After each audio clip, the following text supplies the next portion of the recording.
Bonjour à tous. Aujourd'hui, on va faire le cours sur les phénomènes de surface. Donc, on va décrire la cause de, de ces phénomènes, si vous voulez. On va parler sur la tension de surface. Donc, c'est la base des phénomènes de surface. Donc, il y a une certaine force qu'on appelle la tension de surface. On va voir aussi l'énergie de surface. Et on va voir quelques phénomènes de surface. Donc nous sommes ici, donc c'est les phénomènes de surface. Donc celui-là, on l'a fait. On va commencer par définir c'est quoi une tension superficielle, le phénomène de capillarité et l'absorption, on va le voir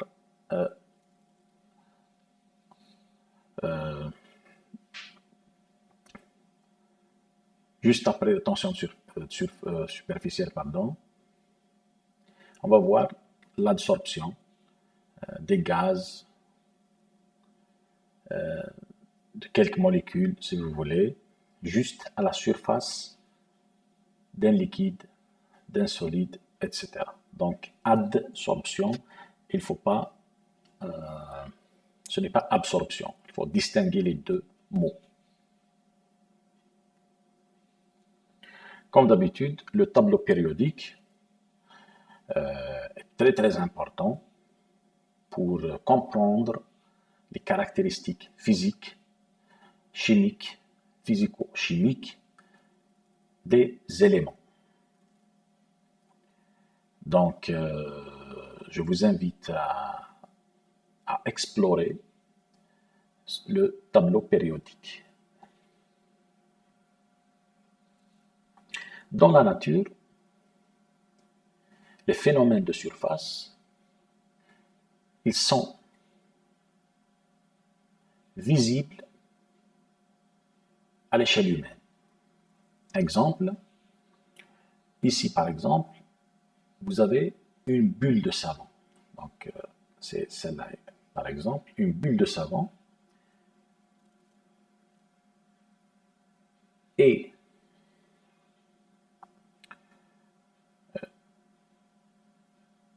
observable à l'œil humain, et c'est un phénomène de surface. Ici, on peut même voir ce qu'on appelle l'effet Mongorini.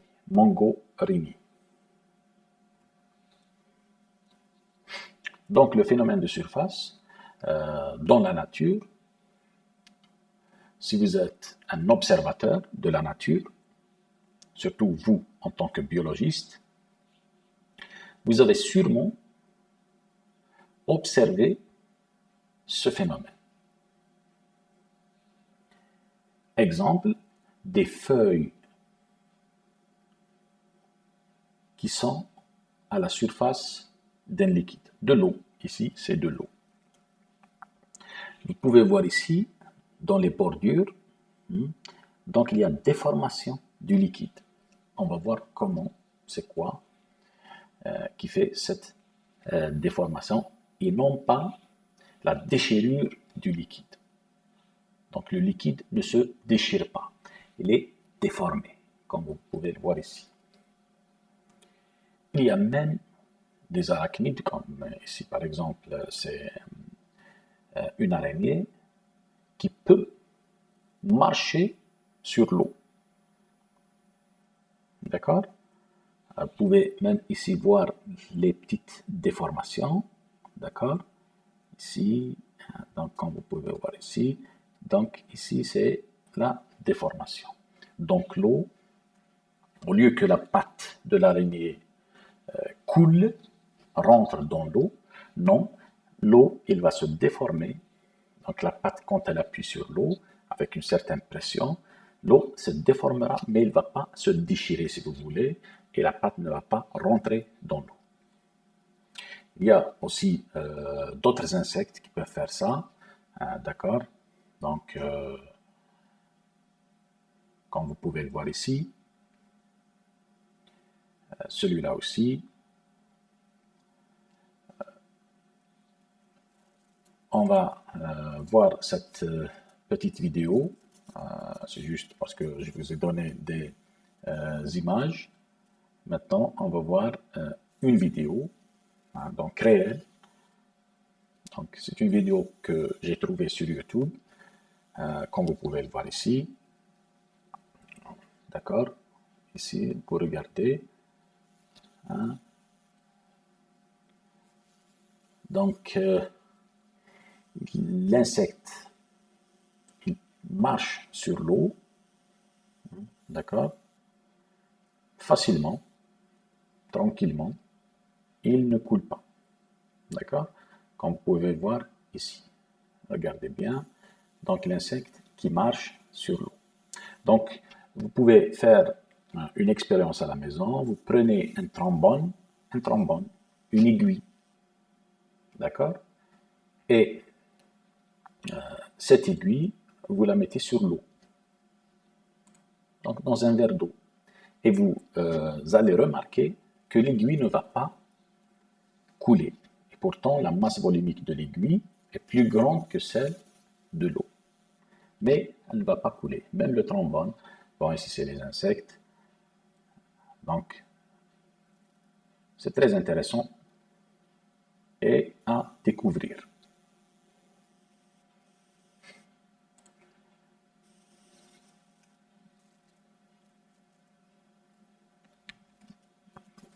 Donc, oui, on passe maintenant à ce qu'on appelle un autre phénomène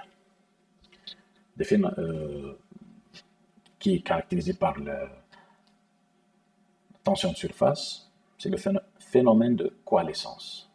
Donc, ça c'est, vous pouvez le faire à la maison aussi. Donc, c'est de l'huile. Donc, de l'huile.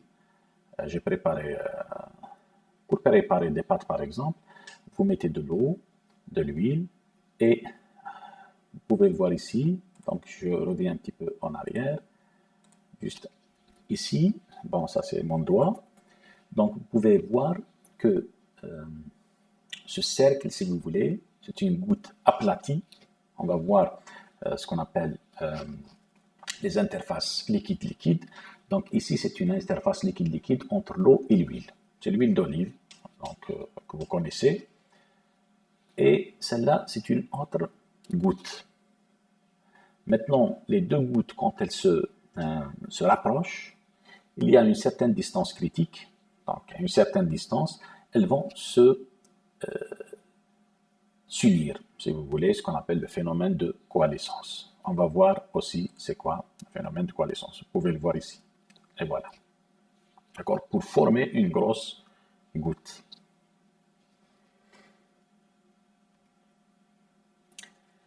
Donc, on va commencer par ce qu'on appelle la tension superficielle. On peut observer la tension superficielle à l'échelle humaine. Donc, à l'échelle humaine, ces gouttes, par exemple, la forme de ces gouttes, donc elles sont à peu près sphériques, demi-sphériques ou sphériques aplaties, si vous voulez, donc des géométries aplaties, donc à peu près sphériques mais aplaties, comme vous pouvez le voir ici. Ça, c'est la tension de surface qui fait que cette surface de cette goutte soit sphérique. À l'échelle moléculaire, ici par exemple, donc ici c'est des molécules, d'accord? Celle-là, c'est des molécules. Et celle-ci, en blanc, on va dire que c'est les liaisons. C'est juste un modèle, hein? D'accord? C'est des liaisons. Vous pouvez voir que les molécules à l'intérieur, qui se trouvent à l'intérieur ou dans le volume de ce liquide, c'est la goutte. Hein? Donc ici, c'est juste un agrandissement à l'échelle moléculaire, si vous voulez. Les molécules à l'intérieur, elles ont une certaine symétrie. Elles ont un certain équilibre. Donc, il y a une voisine ici, une voisine de l'autre côté, et bien sûr à 3 dimensions. Donc, elle est entourée par d'autres molécules. Cette molécule aussi, cette molécule aussi. Mais, arrivée à la surface, cette molécule par exemple, celle-là, celle-ci, etc.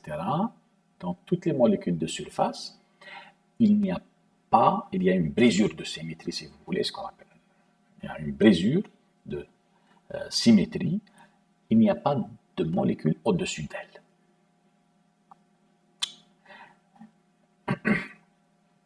Ici, si on prend, bien sûr, on va discuter après, les forces qui s'appliquent sur cette molécule et les forces qui s'appliquent sur cette molécule, ce n'est pas les mêmes. Bon, la force qui s'applique sur cette molécule et celle-là, donc celle-ci et celle-là, sont les mêmes. D'accord? C'est les forces de liaison.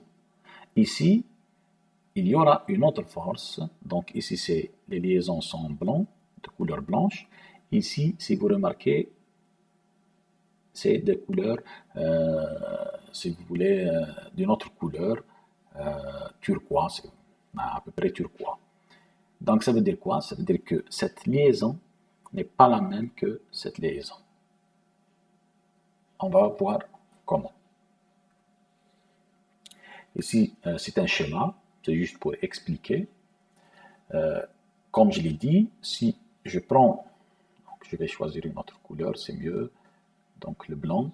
Si je prends cette molécule, vous avez une molécule à sa gauche, à sa droite ici, à sa gauche, comme ça. On va prendre uniquement les plus proches voisines. Si on prend la somme des forces extérieures qui s'appliquent sur cette molécule, on va trouver quelque chose qui est égal à un vecteur nul. D'accord? Parce que c'est la même force, c'est la même liaison partout dans les 3 directions, si vous voulez, dans toutes les directions de l'espace.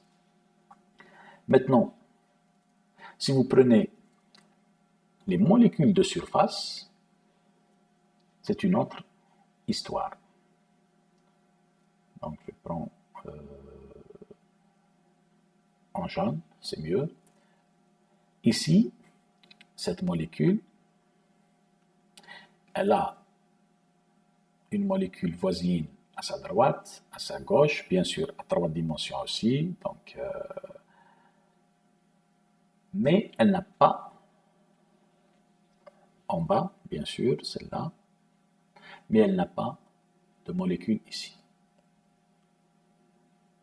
Elle n'a pas une voisine au-dessus d'elle. Et la somme des forces qui s'appliquent sur cette molécule de surface, elle est égale à quoi? À l'équilibre. À l'équilibre, est-ce que la molécule bouge? Non, elle ne va pas bouger. Donc, au lieu que, comme celle-là, la molécule dans le volume, avec la somme des forces est égale à un vecteur nul, ici, aussi, vous allez avoir un vecteur nul, mais, d'accord? Mais, comme il n'y a pas de molécule au-dessus, alors, il y a une autre force. Donc, il y a une autre force, forcément, il y a quelque chose d'autre, on va l'appeler force, qui la retient. D'accord? Et cette force, on l'a schématisée ici en blanc, ce n'est plus la force de liaison entre la molécule et la molécule. Oui, il y a toujours cette force de liaison entre les molécules de surface, plus une autre force, ce qu'on appelle la tension c'est une force de tension. Tension de surface. Donc, tension, c'est quoi ça? Tawatur. Tawatur al-khayt, si vous voulez. Tawatur al-khayt, pardon. Donc, si vous voulez, si vous avez un fil avec une masse, donc c'est un petit rappel, c'est quoi une tension? Cette masse, elle a un poids et le fil, il tire aussi la masse de l'autre côté. Donc, et voilà, donc on va... Et cette force, on l'appelle comment? On l'appelle la tension. On ne va pas dire la force, mais la tension du fil. Il est en constante tension. D'accord? Ici, c'est la même chose. Il y a une force, une nouvelle force, qu'on va appeler tension. Et cette tension, elle est où? Elle est uniquement en surface. Ça veut dire qu'on l'appelle tension de surface. D'accord? Bon, ça c'est juste pour expliquer, pour une introduction, si vous voulez, à la tension de surface. Ça veut dire que vous avez ici une liaison entre ces deux molécules de surface. Plus de cette liaison, il y a une autre force. Donc, il y a une autre force. Donc, c'est pas en vert, c'est en blanc. Il y a une autre force aussi. Donc, en plus, si vous voulez, qui retient les molécules de surface. Ça veut dire que c'est elle qui cause la surface. L'existence de cette surface elle-même. Bon, à l'échelle humaine, on peut donner des exemples. Les gouttes, les bulles d'air, les gouttes, si vous voulez, donc ici c'est les gouttes d'eau,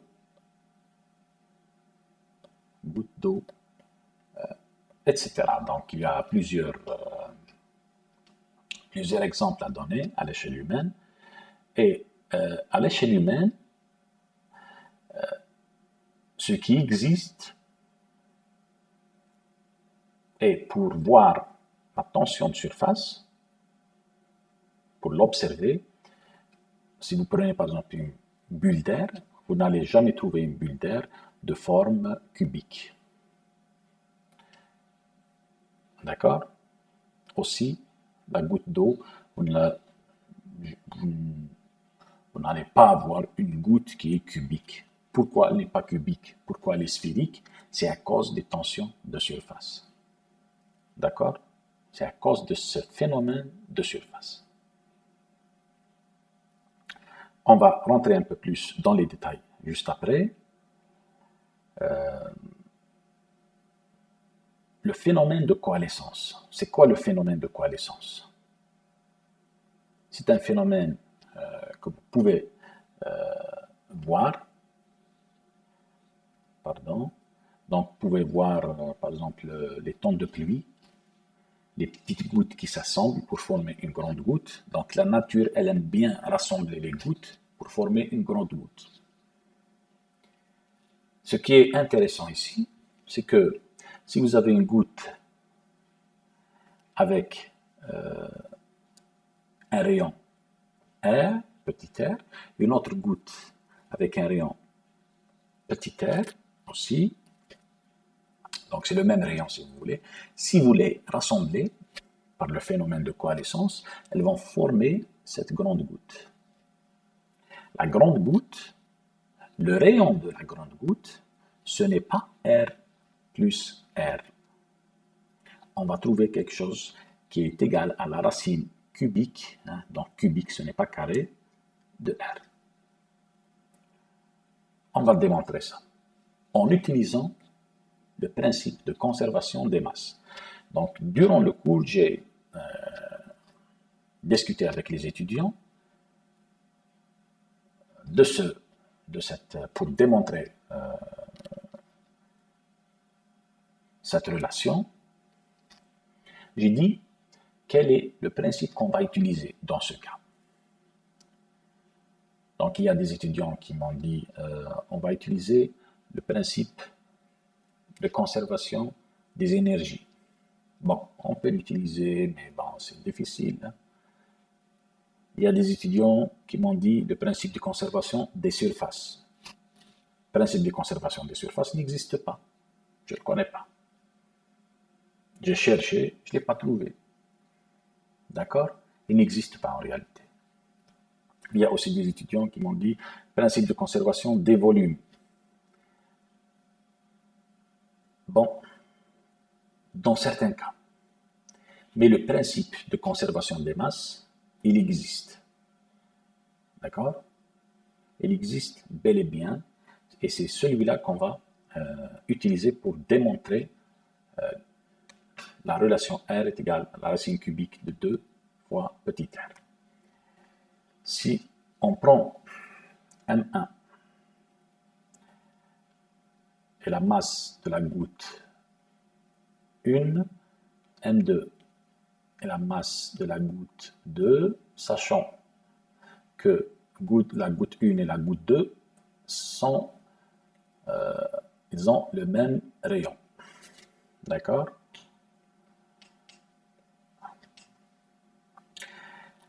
Le principe de conservation des masses, مبدأ انحفاظ الكتلة, il vous dit que la masse totale est égale, la masse de la grande goutte si vous voulez, de cette grande goutte, d'accord?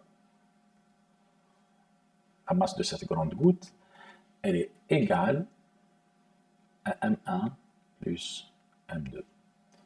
Bon, en termes de masse volumique, ρ total fois M, fois V, désolé, fois V total égale à ρ1, V1 plus ρ2, V2.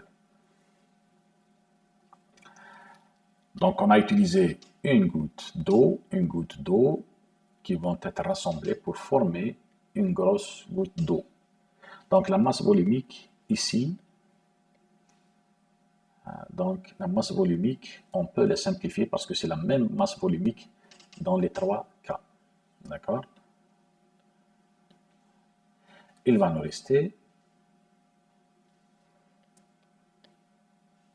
V total égale à V1 plus V2. On a, je vais l'écrire ici en haut, V pour une sphère, V de la sphère est égal à 4 tiers pi r cube. Pardon, 4 pi r cube. D'accord? Volume d'une sphère. Bon, si on écrit le volume total, pardon, je vais choisir ça. Donc c'est 4 tiers de pi grand R cube pour la grande goutte égale à 4 tiers de pi R1. Bon, c'est le même R si vous voulez. Hein, d'accord? R1 est égal à R2, ce qu'on a écrit ici. R2. Celui-là, comme vous pouvez le voir ici, attendez, en jaune, il y a les 4 tiers et pi dans toutes les sommes, donc à gauche et à droite. Vous aurez R cube égale à 2 fois R petit r cube. D'accord? Bon, le R1 et le R2, c'est le même. Donc, on a pris deux gouttes semblables. Ça veut dire quoi? R égale à quoi? Égale à la racine cubique, de 2 fois R. Et voilà. Donc, la relation, cette relation qu'on a démontrée ici. D'accord? Et voilà. Donc, en jaune, je vais l'encadrer. Donc, racine cubique et non pas racine carrée. Il faut faire attention. Donc, la racine cubique, je peux l'écrire autrement. C'est 2 puissance 1 tiers fois R. D'accord? On revient maintenant à la tension superficielle, à la valeur ou à la loi de la tension superficielle. La tension superficielle est définie, c'est une force, d'accord? C'est une force, celle-là, donc tension superficielle. Elle est égale à quoi? Elle est égale,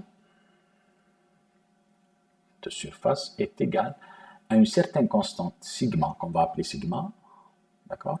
Fois une des longueurs. Fois des longueurs. On va voir pourquoi j'ai mis 2, d'accord? Chaque surface, si vous voulez mesurer sa tension de surface, il vous faut connaître sa constante. Chaque surface a sa propre constante. On va voir c'est quoi le sigma. Et fois la longueur de cette surface. Ici, par exemple, un film de savon. C'est un film de savon. Vous avez la surface 1 de ce côté, d'accord? De ce côté, et la surface 2 de l'autre côté. La longueur, L, c'est la longueur du film de savon. D'accord? Et la tension de surface est égale à sigma du savon fois la longueur, L. Maintenant, le film de savon, il n'a pas une surface. Il a 2 surfaces. Il a la surface qu'on voit ici et la surface de derrière. C'est pour cela qu'on a mis ici 2. C'est-à-dire 2 fois cette longueur. Parce qu'on va mesurer, mettre la surface qui est dans notre côté et la surface qui est derrière. D'accord? Le sigma, c'est ce qu'on appelle le coefficient de tension superficielle. C'est un coefficient, c'est une propriété intrinsèque de la matière qu'on a utilisée. Par exemple, ici, c'est du savon. On va mettre le sigma du savon. Si c'est de l'eau, sigma eau. Si c'est du mercure, sigma mercure, etc. L'unité de la tension surface de la force, c'est des newtons, divisé par des mètres. Vous allez trouver sigma, il a une unité, son unité est égale à newton par mètre. La tension superficielle, maintenant, les surfaces planes. Bien sûr, ici, c'est des surfaces planes. J'ai oublié de le dire. Une surface plane. Maintenant, pour l'énergie aussi est une droite, si vous voulez, qui passe par l'origine. Donc, c'est une droite. Donc, delta E est égal à sigma, coefficient de tension superficielle, fois. Maintenant, ce n'est pas la longueur, mais la surface. D'accord? Si vous voulez augmenter, c'est toujours le film de savon. Film de savon, par exemple. On prend le savon parce que tout le monde, tous les étudiants, ils ont vu un film de savon. Donc, la bulle de savon que vous avez déjà créée par vous-même quand vous étiez petit pour jouer. Donc, c'est un film de savon. Ici, au lieu qu'il soit arrondi ou sphérique, c'est plan, c'est tout. D'accord? Donc, pour pouvoir augmenter la surface de ce film, par exemple, on va l'augmenter de cette surface, d'accord? Il vous faut une énergie. Cette énergie, elle est égale à quoi? Elle est égale à sigma du savon fois delta S, fois cette surface qu'on a rajoutée. Delta S, c'est quoi? Delta S, c'est la surface finale moins la surface initiale. Ici, c'est la surface initiale. Ici, c'est la surface finale. Bien sûr, la surface finale avec tout ça. Tout ça, c'est la surface finale. Donc, celle-là, en assuré, c'est la différence. C'est delta S. Delta S. D'accord? Et delta E aussi, c'est l'énergie de surface, de la surface, la première, la surface initiale, et delta, la différence entre l'énergie de cette surface et cette surface. Et ça vous donne cette relation. Donc, la tension de surface dépend de la longueur du film et l'énergie de surface dépend de la surface du film.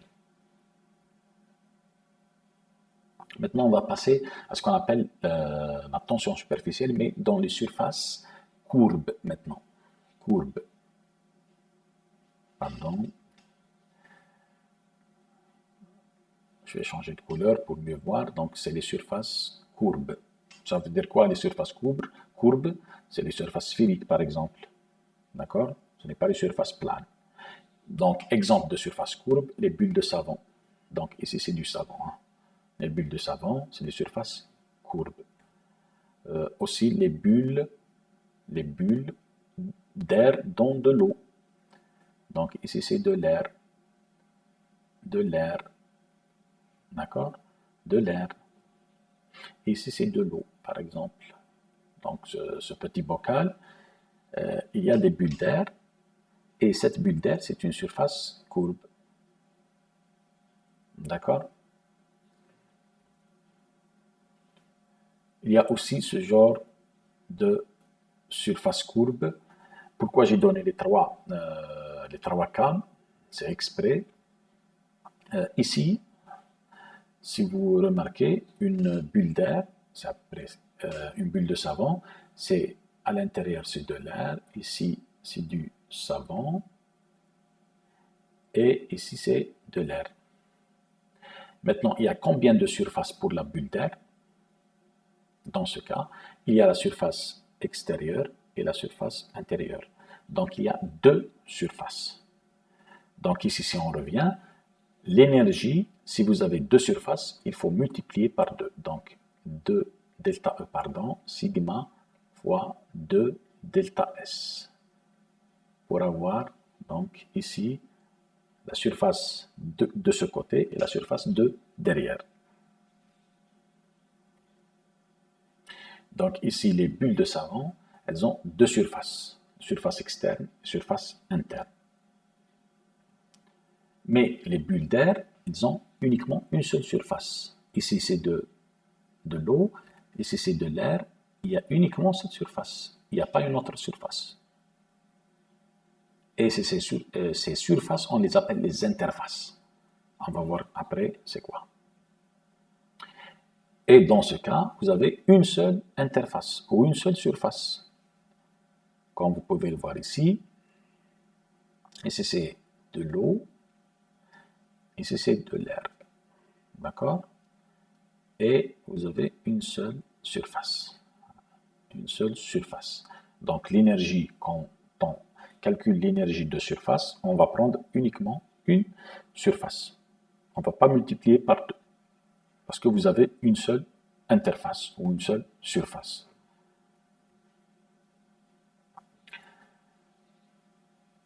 Donc, pour la tension superficielle dans le cas des surfaces courbes, si vous voulez calculer le sigma, pardon,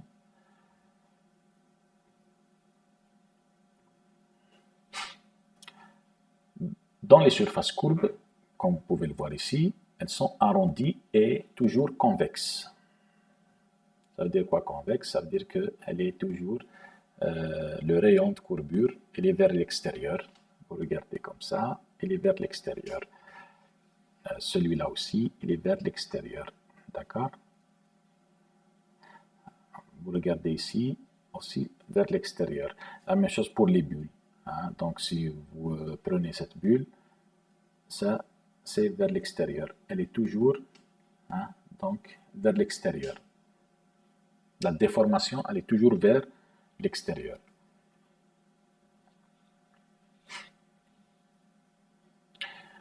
Vous pouvez voir ici aussi une goutte d'eau. Donc, je vais changer de couleur, c'est mieux. Donc, je vais mettre le rouge. Et voilà, goutte d'eau vers l'extérieur. Vers l'extérieur. C'est quoi? Même pour les bulles d'air dans de l'eau. Si la déformation est vers l'extérieur, ça veut dire quoi? Celui-là, par exemple, c'est un film de savon, une bulle de savon. C'est un film de savon qui est déformé vers l'extérieur. Ça veut dire quoi? Imaginez que vous preniez un film de savon et non pas une bulle. J'applique une force de ce côté. Ce film va courber. D'accord? Il va courber parce qu'il y a une force qui applique de ce côté. D'accord? Quand il va courber, ça veut dire quoi? Ça veut dire que la pression ou la force qui s'exerce à l'intérieur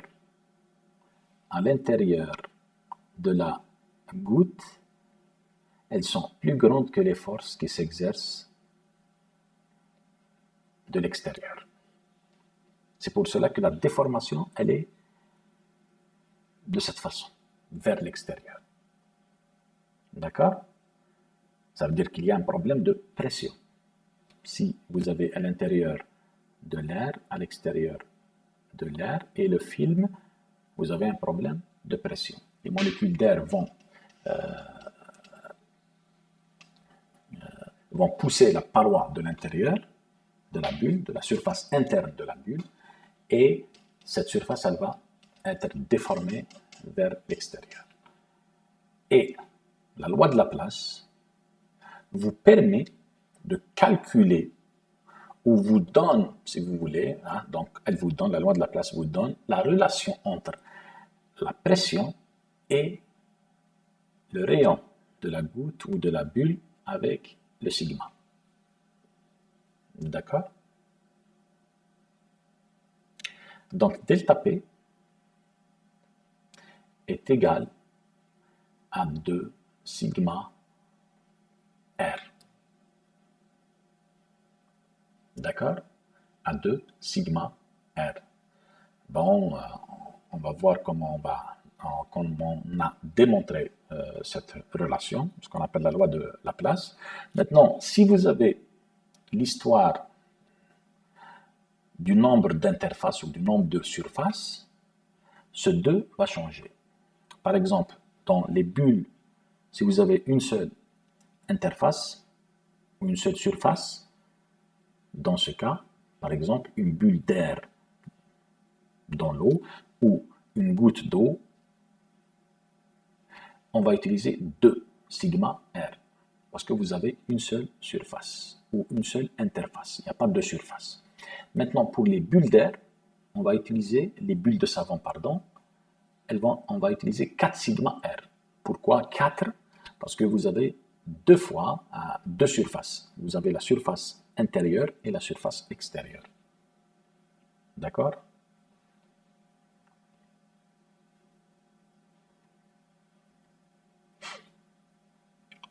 Donc, la démonstration de la loi de Laplace, on va utiliser les énergies si vous voulez, on peut utiliser les forces, d'accord? Donc, vous avez la force intérieure qui s'applique à l'intérieur de la goutte, de l'intérieur vers l'extérieur, et les forces extérieures qui s'appliquent de l'extérieur vers l'intérieur. Ici, c'est la pression intérieure de la goutte, ici, c'est la pression extérieure de la goutte. Donc, une surface liquide R, si vous voulez. On va voir après les interfaces. Donc, la goutte, le travail des forces de pression intérieure et extérieure compense les forces de tension de surface. D'accord? Donc, en utilisant les énergies, vous avez une bulle ou une goutte, celle-là. D'accord?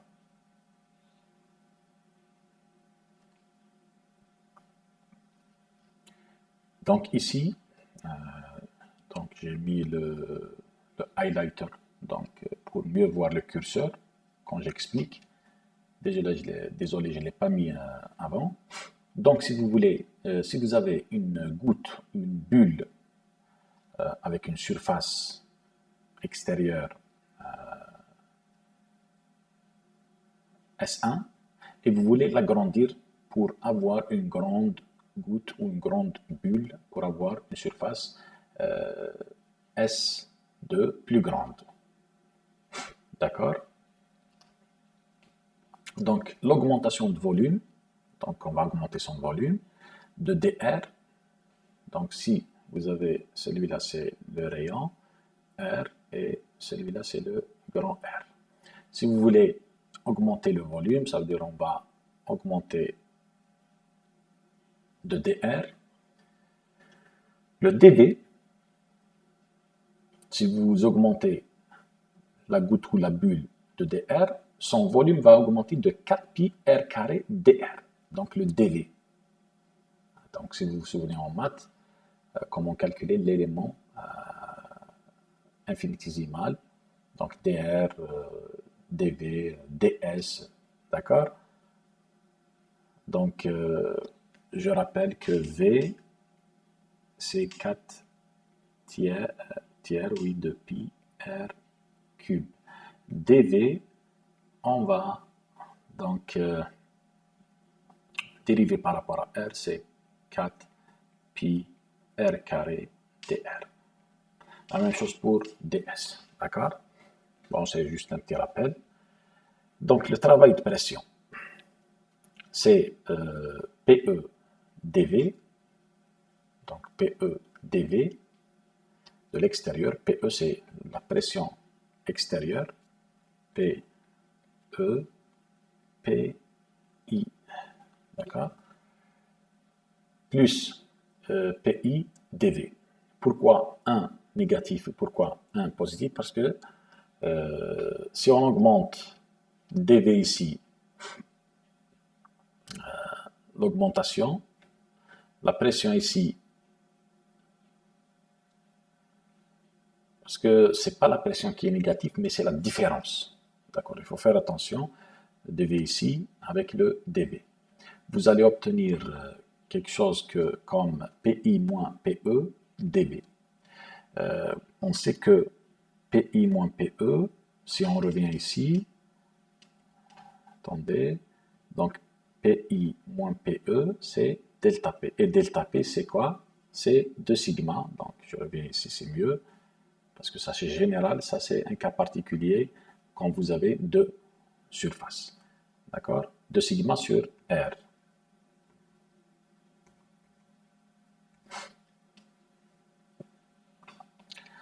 Donc, l'énergie de surface, c'est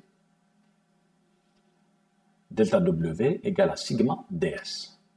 Donc, ça, c'est l'énergie de pression, l'énergie de surface. L'énergie de pression est égale à l'énergie de surface. Il y a un équilibre, si vous voulez. D'accord? Quand on écrit les différents termes ici, ds, c'est celui-là, dv, c'est ce terme. Quand on l'écrit ici, quand on fait l'égalité, il y a des simplifications, donc le R avec le 1, donc le 2 avec le 4, le pi avec le pi, etc. Donc on va trouver, et on sait aussi que PI moins PE est égal à 2 sigma sur R, donc c'est delta P. On trouve que delta P est égal à 2 sigma sur R. Donc delta P, on le prend comme PI moins PE. La pression à l'intérieur de la bulle ou de la goutte est plus grande, est toujours plus grande que la pression à l'extérieur de la goutte ou de la bulle. D'accord? La démonstration de la loi de Laplace en utilisant maintenant les énergies. Donc, ici, c'est une continuité. Donc, la surface, donc ici, c'est pour les gouttes. D'accord? C'est pour les gouttes. Et ici, c'est pour les bulles. Donc, ici, vous avez, par exemple, la surface extérieure, la surface intérieure. D'accord? Par contre, ici, vous avez une seule surface, c'est celle-là. D'accord? Dans ce cas, on va refaire la même chose. Donc, pour la surface extérieure, vous avez ce terme. Pour la surface intérieure, pardon, ici, PI de sigma R. Donc, R, c'est surface non pas extérieure, mais intérieure. D'accord? Donc, je vais le réécrire, c'est mieux.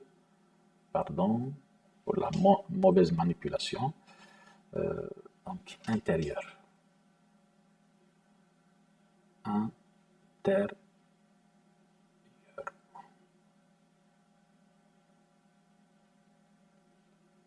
D'accord? Ce n'est pas extérieur, c'est l'intérieur. Et ici, c'est l'extérieur. Donc, pour la surface intérieure, vous avez cette relation. PL, c'est quoi PL? C'est la pression du film. D'accord? Pression du film. Donc, on prend ce terme égal à 2 sigma sur R. Ici, le R va augmenter de E, de l'épaisseur du film. E, c'est l'épaisseur du film. D'accord? Et quand on fait la différence, celui-là moins celui-là, on va trouver PI moins PE. Celui-là, il va disparaître avec ce PL, mais avec un signe moins, et vous allez avoir 2 sigma sur R plus 2 sigma sur R plus E. Vu que le R et le E, donc vous avez R est très très grand devant E.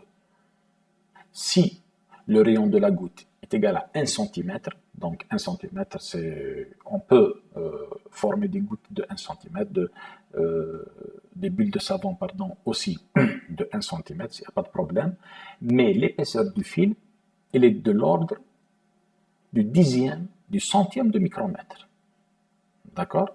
Donc vraiment, le rayon de la bulle, il est vraiment très très très grand devant l'épaisseur du film de la goutte, ou du film du savon si vous voulez, si on prend ici comme savon. Donc R plus E et on dit on peut négliger E devant R. Ça veut dire égal, presque égal à R, à grand R. Donc delta P est égal à 4 sigma sur R. Ce n'est pas 2, c'est 4. Parce que vous avez 2 surfaces. Maintenant, on va parler des interfaces. La question des interfaces est vraiment très importante dans les phénomènes de surface. Les interfaces, ici par exemple les travaux photos, vous avez ici le téléphone ou la surface du téléphone, c'est du solide et le liquide, donc le liquide qui est sur le téléphone, c'est de l'eau, on va dire c'est de l'eau, c'est du liquide. D'accord? Donc ici, on parle de surface solide liquide.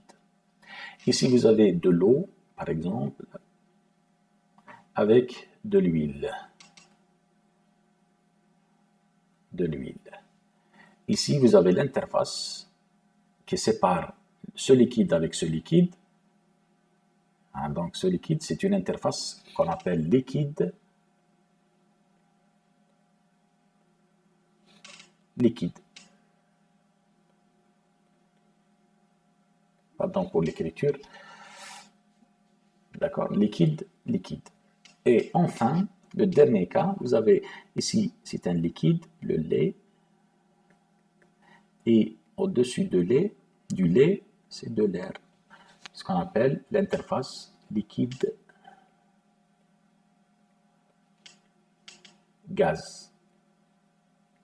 D'accord?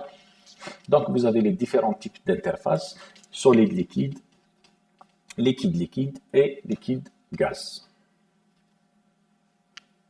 On va commencer par l'interface solide-liquide. Dans l'interface solide-liquide, vous avez un certain équilibre. Si vous déposez une goutte, celle-là par exemple, une goutte sur une surface solide, donc c'est du solide, et ça c'est un liquide, en ce point, vous avez trois forces de tension. Vous avez la force de tension du solide, la force de tension du liquide et la force de tension entre l'interface entre le liquide et le solide. D'accord? Entre le liquide et le solide. Donc, interface solide-liquide. Donc, l'interface, c'est quoi? C'est cette surface qui sépare le solide et le liquide. C'est une surface. Ici, vous avez du solide. Ici, vous avez un liquide. D'accord? Pardon. Donc ici, les trois forces, donc si on prend une goutte qu'on met sur une surface, comme ici par exemple, la goutte, si la surface elle est plane, etc., donc elle ne va pas bouger. Il y a un certain équilibre. Elle va s'étaler et après un instant, elle va s'étaler, elle ne va plus bouger. On dit qu'il y a un équilibre. Donc ça veut dire quoi? Ça veut dire que les forces, les tensions de surface, celle-là c'est une tension de surface, celle-là aussi et celle-là aussi. Les forces de tension de surface, donc F sigma solide gaz plus F sigma liquide gaz plus F sigma solide liquide égale à un vecteur nul. Donc les tensions de surface, on a dit que la tension de surface c'est quoi? C'est le sigma fois L. D'accord? On peut arriver à, si on fait la projection,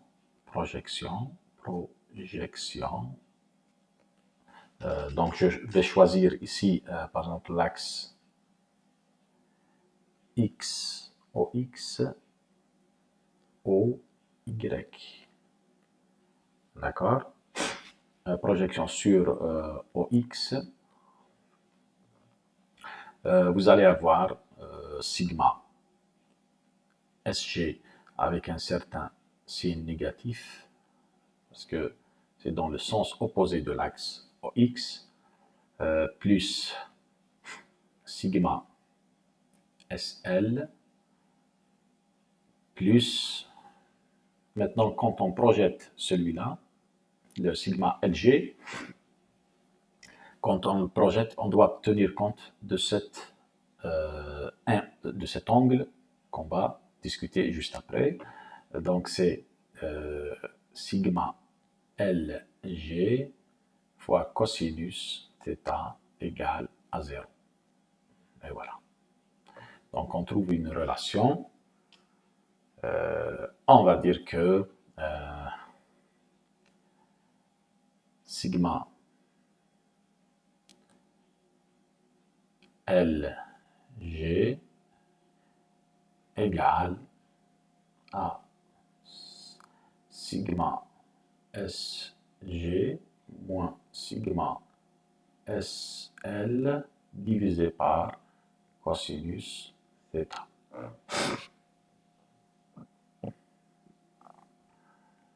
Voilà. D'accord? Donc je prends celui-là, je le ramène de l'autre côté, celui-là de la même côté, et cosinus θ comme rapport. Donc il y a une relation entre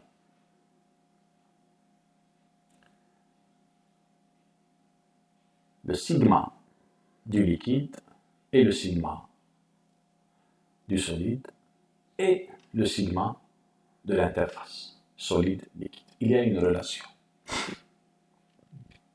D'accord? Il y a une relation entre les trois. Si vous me donnez sigma du solide, sigma du liquide, je peux vous calculer sigma de l'interface si, bien sûr, je connais ce qu'on appelle θ, l'angle de Young ou l'angle de raccordement, l'angle d'étalement. D'accord?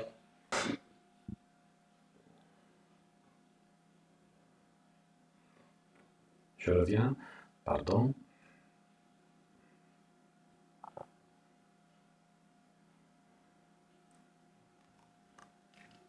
Donc, on peut aussi calculer le cosinus θ, qui est égal à sigma solide gaz plus, pardon, c'est moins,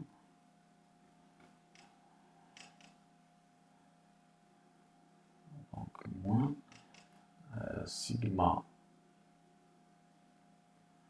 liquide gaz divisé par sigma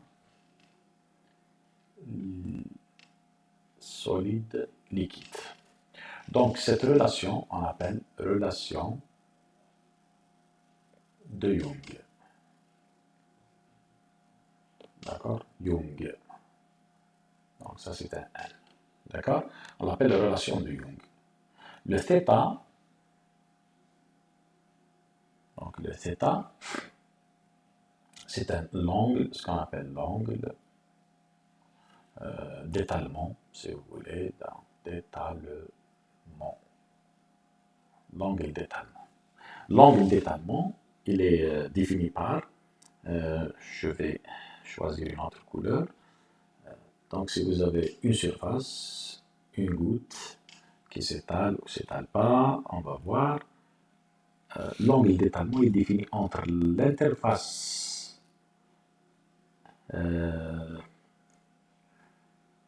des deux matières, si vous voulez, solide, liquide, avec la surface libre, du liquide. C'est ça θ. D'accord? Ce n'est pas ça. θ. Non. D'accord? C'est ça? C'est exactement la même chose. Mais si vous prenez, donc celui-là c'est aussi vrai, pardon, mais si vous prenez, pardon, la couleur jaune, si on prend entre la surface libre du solide et la surface libre du liquide, θ, ce n'est pas ça. Donc c'est entre l'interface solide-liquide et la surface libre du liquide. C'est celui-là, θ. Donc si θ est supérieur à 90, θ est inférieur à 90, pardon, ici 90 c'est un 0, ce n'est pas θ,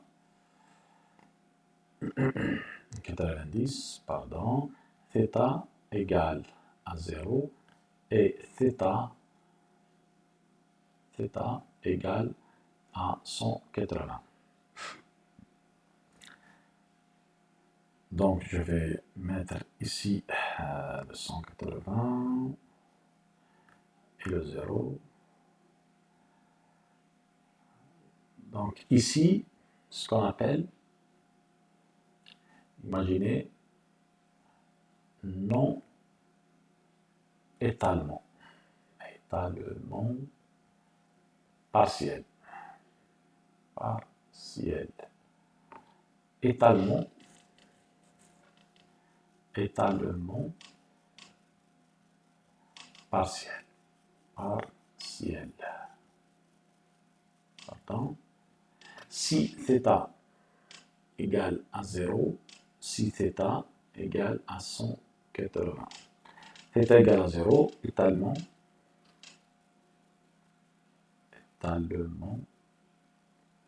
parfait. Parfait. Ou parfaitement étalé, si vous voulez. Non étalement non étalement parfait. Parfait. Donc c'est un non-étalement, donc il n'y a pas d'étalement du tout, si vous voulez. Donc je vais dessiner ici, je vais effacer celui-là. D'accord? Je vais effacer aussi celui-là. Je n'ai pas besoin.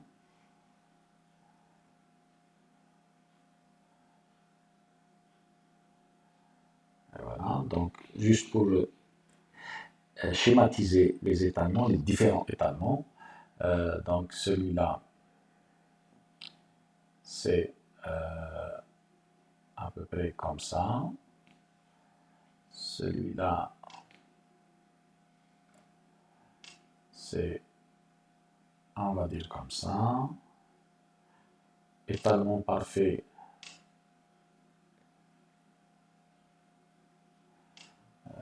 C'est, je vais choisir, bon, étalement parfait, c'est que la goutte, elle va s'étaler en une couche, d'accord? En une couche. Et non étalement parfait, que la goutte va être vraiment une goutte bien sphérique. D'accord? Maintenant, pour les liquides, c'est les mêmes forces qui existent. Vous avez par exemple ici de l'eau, ici de l'huile. Donc c'est un cas général, c'est un cas que vous observez presque tous les jours. C'est de l'eau avec de l'huile. Ce liquide peut être étalé, d'accord, et peut ne pas être étalé. On parle ici d'énergie d'adhésion, énergie de liaison, etc. La même chose pour dans le cas de solide liquide. D'accord? On va définir deux choses, donc l'énergie,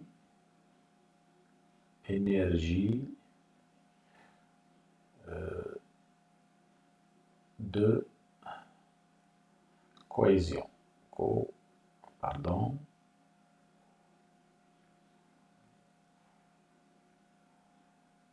Énergie de cohésion. Cohésion. Donc, on va le symboliser par oméga, qui est égal à 2 sigma du liquide, si vous voulez, ou si vous voulez, sigma 1, sigma 2. Donc ici, c'est sigma, par exemple, 1. Du liquide 1 sur liquide 2. D'accord? Et énergie, bon, bien sûr, cette énergie par unité de surface, énergie d'adhésion. Adhésion, aussi par unité de surface. On l'appelle W, on va l'appeler WA, énergie d'adhésion, si vous voulez. Donc c'est sigma, c'est la somme de sigma 1 plus sigma 2 moins moins l'interface, le sigma de l'interface. 1, 2. Sigma 1, 2, c'est celui-là. Sigma 1, 2. D'accord? Si il y a deux cas possibles, je vais choisir une autre couleur.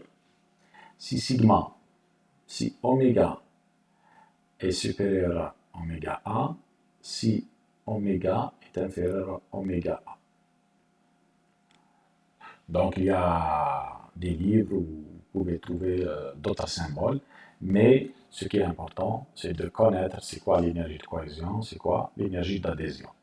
Quand vous avez cette configuration, que l'énergie de cohésion est plus grande que l'énergie d'adhésion, il y a ce qu'on appelle non-étalement. Étalement. Ça veut dire que le liquide, l'huile, ne va pas s'étaler sur l'eau. Ça, c'est juste un exemple, hein. D'accord?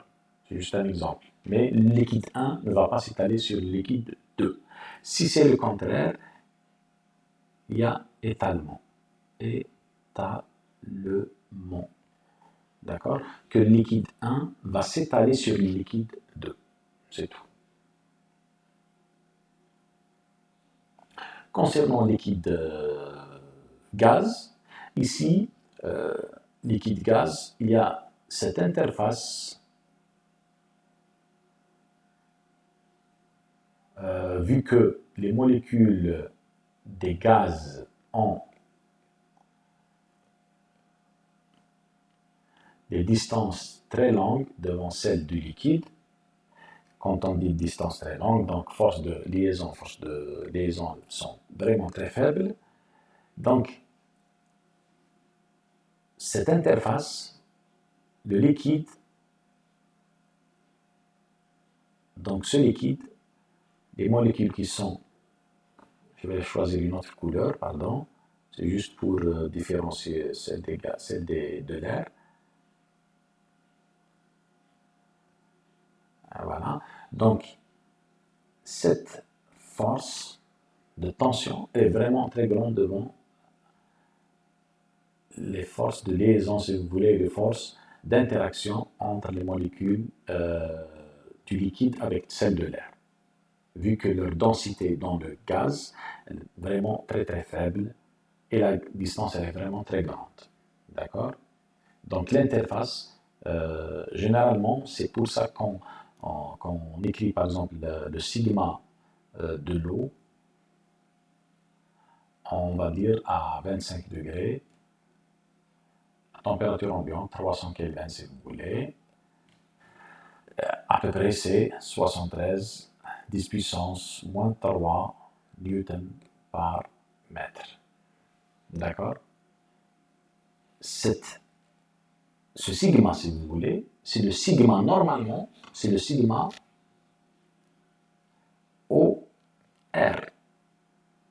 D'accord? Quand on l'a calculé au labo, la surface libre du liquide, elle est en contact avec de l'air. Ce n'est pas du vide. D'accord? Mais vu que les molécules de la surface du liquide, elles interagissent moins, ou la force d'interaction, elle est vraiment très petite, négligeable devant l'interaction ou la liaison ou la tension de surface. C'est pour cela que dans les livres, vous allez trouver directement sigma O. On n'écrit pas sigma OR. Par contre, sigma, si vous avez de l'eau et de l'huile, on doit écrire sigma O huile. Si c'est une interface entre eau et l'huile. Donc ici, cette surface de séparation, on doit écrire sigma O huile. Mais dans le cas des gaz, généralement on écrit ça parce que l'interface elle est vraiment très très faible. Tension de surface d'interface elle est vraiment très très faible. Donc on prend la tension uniquement de surface du liquide ou du solide. D'accord? Maintenant, on va parler pardon, un petit peu de sigma. Ce sigma, coefficient de tension superficielle, il dépend fortement,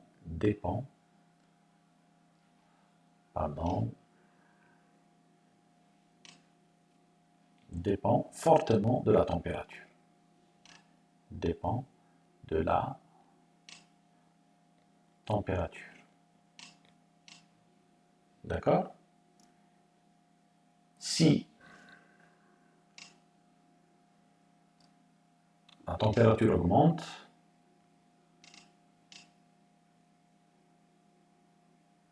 si la température augmente, généralement, le sigma, il fait quoi? Il diminue. D'accord? Il diminue. Quand la température augmente, le sigma, il diminue. On peut, donner un exemple, le sigma de l'eau à 20 degrés Celsius ou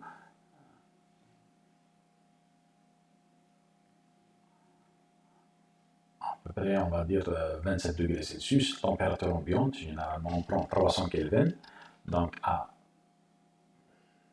25 degrés Celsius égale, et sigma de l'eau à, on va dire 0 degré, 1 degré. L'eau est liquide, même à 0, on va dire 1, 5 degrés, donc un peu dans les alentours de 0 à 5 degrés, donc on va dire 1 degré Celsius, pour ne pas dire 0 degré Celsius, parce que quand on prend le 0, tout dépend de la pression, il se peut que l'eau devienne solide, donc on va dire 1 degré. Donc ici, on va prendre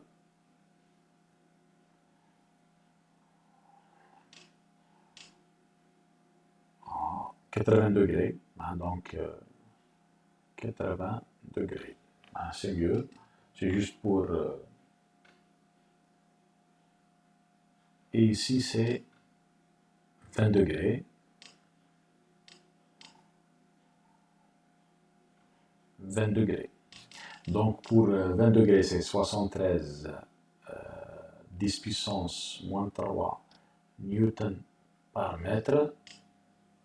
Et à 80 degrés, c'est 62 10 puissance moins 3 newton par mètre. Vous voyez que si la température augmente, la tension de surface diminue. D'accord?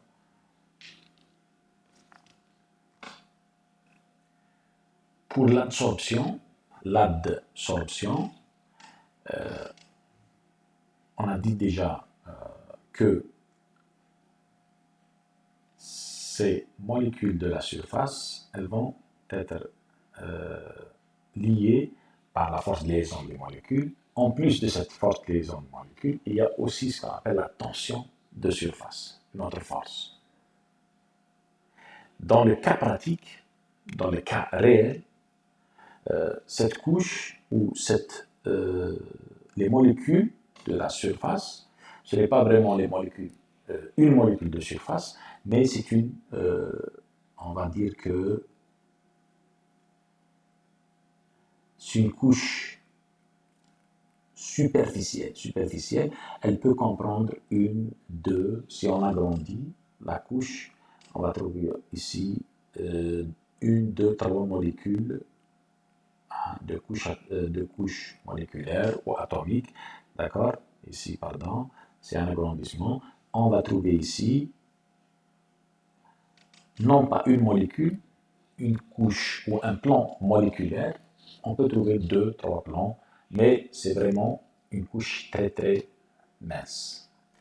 Quand il y a des molécules d'air, de gaz, d'autres molécules, ces molécules peuvent venir sur la surface et peuvent être absorbées, adsorbées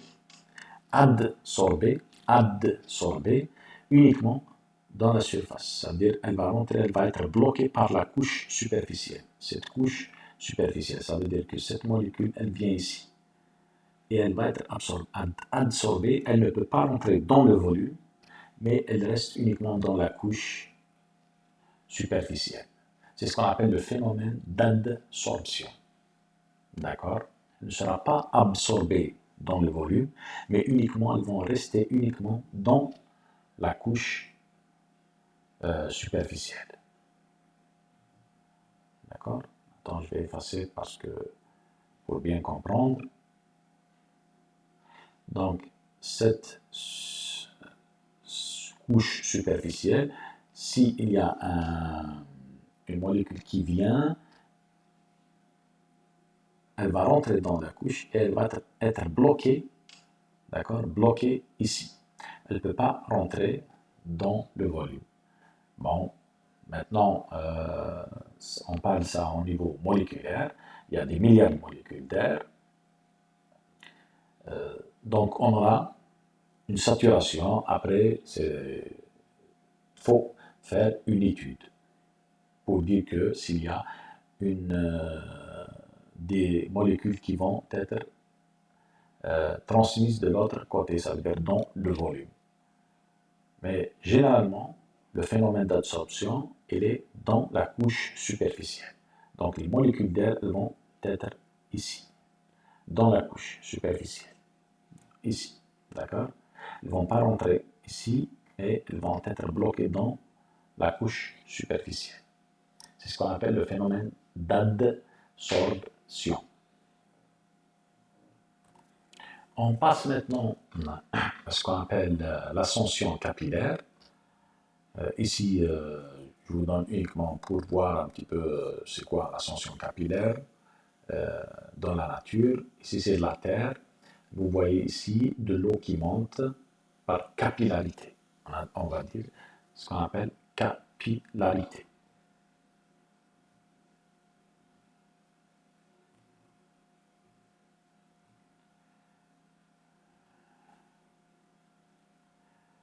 Voilà.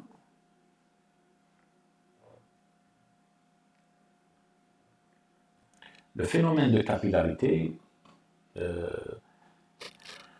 existe aussi dans le cas des plantes.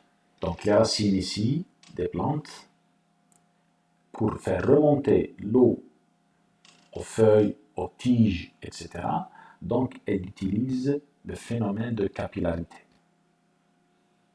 On l'observe aussi, donc comme vous pouvez le voir ici, donc les racines d'un arbre, elles vont absorber l'eau et l'eau va monter par capillarité jusqu'au tronc, jusqu'aux feuilles, comme ici vous pouvez le voir ici, des petits tuyaux, des petits tubes, sous forme de veines, elles vont prendre de l'eau et l'eau va se distribuer dans la feuille, va être déplacée par le phénomène de capillarité. D'accord? On le trouve aussi dans la vie quotidienne, si vous voulez, dans les éponges. Donc les éponges comme celle-là, par exemple, que vous avez à la maison, si vous mettez une éponge sur une surface liquide, juste au bord la surface libre, on ne va pas la faire rentrer, même si le liquide va monter. C'est un phénomène de capillarité. D'accord? Donc il y a deux cas. Il y a ce qu'on appelle une ascension, donc ascension capillaire, ou une montée capillaire, et une dépression capillaire, si vous voulez, dépression capillaire.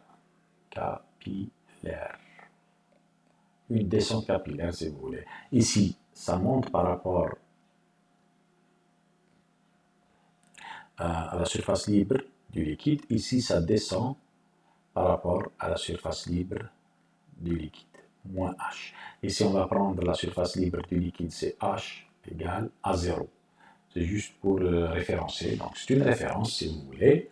D'accord? Quand ça descend, on va prendre A moins H. Et quand ça monte, on va prendre plus H. Donc, je vais l'écrire ici, plus H. Donc, quand ça monte, on l'appelle montée ou ascension capillaire. Quand ça descend, on l'appelle dépression capillaire.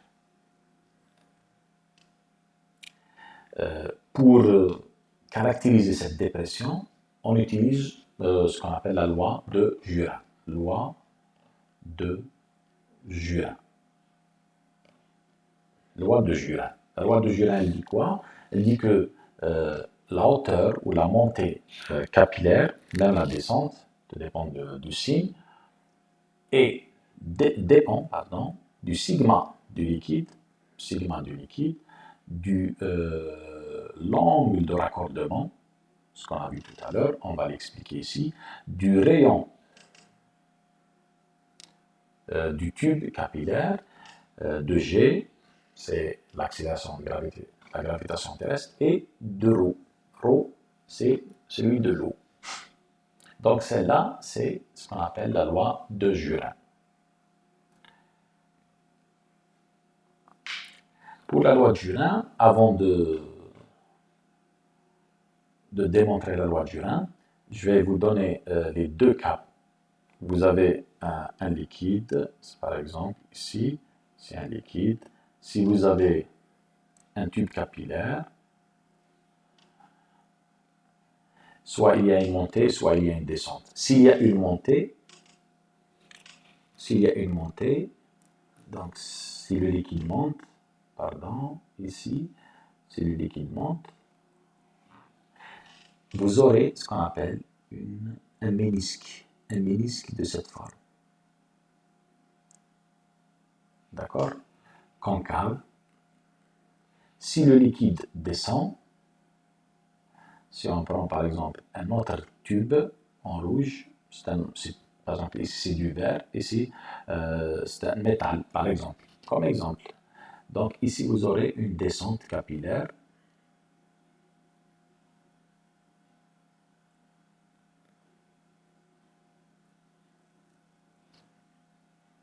Ou un autre liquide par rapport à celui-là, par exemple du mercure et du verre, il y aura une dépression capillaire. Ici c'est juste pour expliquer. Donc s'il y a une descente, vous allez avoir un ménisque convexe. D'accord? L'angle de raccordement, qu'est-ce qu'on a dit tout à l'heure? On a dit que l'angle de raccordement, c'est entre l'interface et la surface libre. Entre l'interface solide-liquide et la surface libre du liquide. D'accord? J'espère que... Attendez, sinon je vais choisir ça. Donc je vais refaire. Et voilà, θ c'est celui-là. Θ c'est celui-là. Et voilà. Donc c'est juste pour... Donc pour démontrer, je vais effacer ça.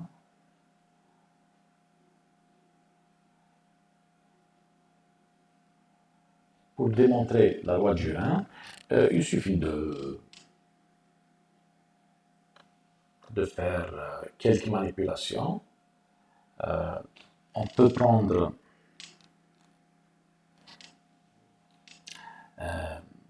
application d'attention superficielle, ça veut dire que le poids, je vais ici schématiser, donc ici, dans le cas de la montée capillaire, vous avez un ménisque concave, d'accord? Vous avez un θ,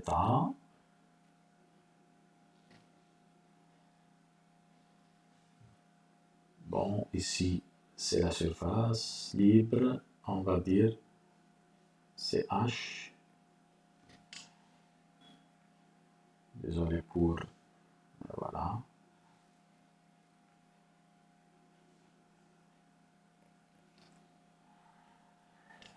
Donc ici, on va utiliser le poids du fluide, donc le poids du liquide. Le poids du liquide, c'est... On va mettre ça en blanc. Le poids du liquide qui est monté.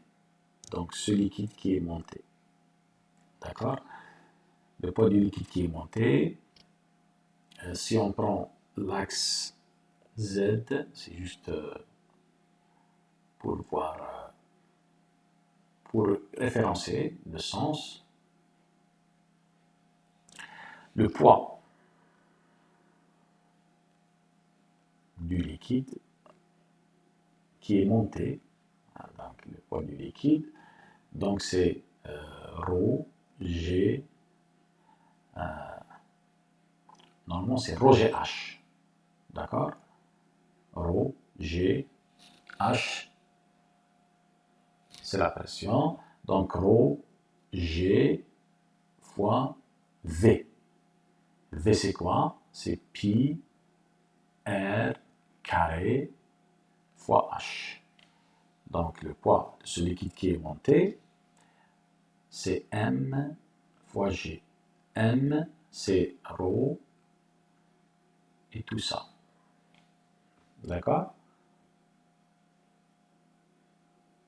Ça, c'est le poids. C'est mg.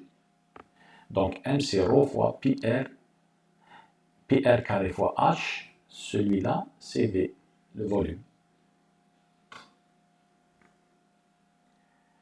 Et l'autre force qu'on a, on a ce qu'on appelle la force tension superficielle, qui est égale à sigma, force, tension superficielle, parce qu'il y a équilibre après, vous aurez sigma fois 2 pi r cosinus θ.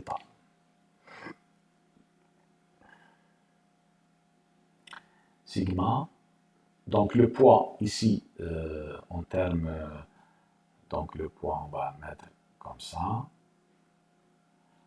c'est vers le bas, donc le z c'est négatif ici, mais là, en valeur absolue c'est ρg pi r carré h. Donc pour ceux qui se demandent pourquoi je l'ai mis, etc. Donc, si on prend la somme des forces égale à un vecteur nul, etc. Donc, on prend celui-là égal à l'équation 1 égale à l'équation 2. Donc, vous aurez ρ, G, pi, R carré, H égale à sigma de pi, R cosinus θ.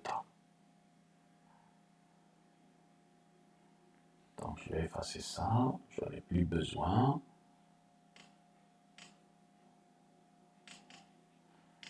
Et je vais revenir. Et voilà.